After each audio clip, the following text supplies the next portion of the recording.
যোৱা কেইবাবছৰ ধৰি মই বিশেষকৈ আমাৰ গাঁৱৰ সকলো মিলি পেলাই ৰংজালী বৈশাগু বা বিহু আমি খৌৰাগুৰি গাঁৱত উদযাপন কৰি আহিছোঁ আৰু এই বছৰ ৪ৰ্থ বছৰ হ'ল আৰু এইবাৰ আমাৰ প্ৰায় তামোলপুৰ জিলাৰ বিভিন্ন গাঁৱৰ পৰা আহি আমাৰ বড়ো নৃত্য বৈশাগু আমাৰ শৰণীয়া কছাৰীৰ মদাহী ৰাভা অসমীয়া যিমান জনগোষ্ঠী আছে সব বিহু টিম বৈশাগু টিম আহি পেলাই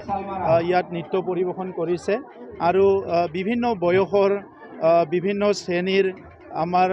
ল'ৰা ছোৱালীসকলৰ লগতে লৈ আমাৰ যিখিনি জ্যেষ্ঠসকল আহিছে আমি সকলো জ্যেষ্ঠসকলক আমাৰ পৰম্পৰাগত ৰঙালী বিহুৰ সেৱা আমি আগবঢ়াইছোঁ আমাৰ সম পৰ্যায়ৰ সমান বয়সৰ বন্ধুসকল আৰু আমাৰ কনিষ্ঠসকলক আমি ৰঙালী বিহুৰ মৰম যাচিছোঁ আৰু পৰম্পৰাগতভাৱে যেনেকৈ ৰঙালী বিহু বা ৰংজালী বৈশাগু খুব আন্তৰিকতাৰে উদযাপন কৰে মই আজি দেখিবলৈ পাইছোঁ প্ৰত্যেক বছৰে সেইটো বাঢ়ি গৈ আছে আৰু আমাৰ যিটো ইমোশ্যন আমাৰ যিটো আৱেগ সেইটো বিহুৰ লগত বৈশাগুৰ লগত যিমান বহুত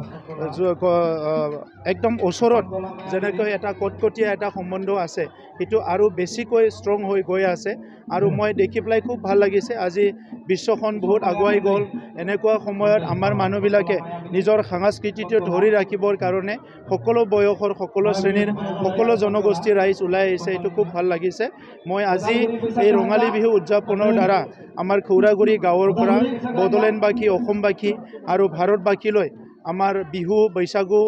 বৈশাখী বিভিন্ন নামেৰে সমগ্ৰ ভাৰতত বিভিন্ন জনগোষ্ঠীয়ে নতুন বছৰটো উদযাপন কৰে মই সকলোৰে শুভকামনা জ্ঞাপন কৰিছোঁ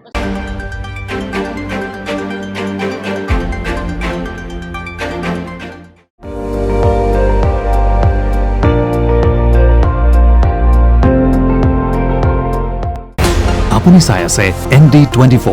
সৰ্বশ্ৰেষ্ঠ নহয় সৰ্বোত্তমৰ দৌৰত